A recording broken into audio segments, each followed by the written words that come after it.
చంద్రబాబు పాలనలో కల్తీ అక్రమ మద్యం యథేచ్ఛగా విక్రయిస్తున్నారు. ఏపీలో విచ్చలవిడిగా మద్యం షాపులు, వాటికి అనుబంధంగా పర్మిట్ రూమ్లను, బెల్ట్ షాపులను టీడీపీ సిండికేట్, ఆ పార్టీ నేతలు, కార్యకర్తలు నడుపుతున్నారు. ఈ కల్తీ నకిలీ మద్యం పచ్చనేతల జేబులు నింపుతోంది. దీంతో ప్రభుత్వ ఆదాయానికి భారీగా గండిపడుతోంది.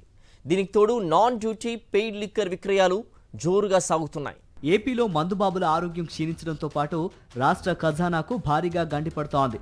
అయితే పచ్చ చొక్కాల జేబులు మాత్రం కాసులతో నిండుతున్నాయి. గతంతో పోల్చితే ఏప్రిల్ నుంచి నవంబర్ వరకు ప్రభుత్వ ఖజానాకు ఎక్సైజ్ రాబడి ఏకంగా 13% క్షీణించడమే ఇందుకు నిదర్శనం.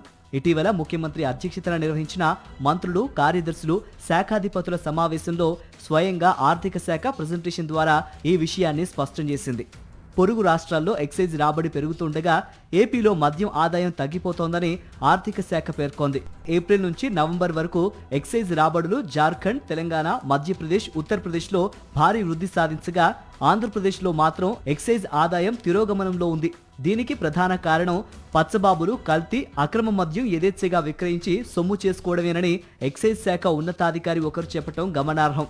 అయితే అక్రమ మద్యం తయారీ విషయం ఎక్సైజ్ శాఖలోని కీలక అధికారులకు తెలిసినప్పటికీ ప్రభుత్వ పెద్దల మనసెరిగి మౌనం వహిస్తున్నారనే అభిప్రాయం వ్యక్తమవుతోంది. 2024-25 ఆర్థిక సంవత్సరంలో ఏప్రిల్ నుంచి డిసెంబర్ వరకు ఎక్సైజ్ ద్వారా రాబడి 14,380 కోట్లుండగా ఈ ఆర్థిక ఏడాది ఎక్సైజ్ రాబడి 13,114 కోట్లే వచ్చింది.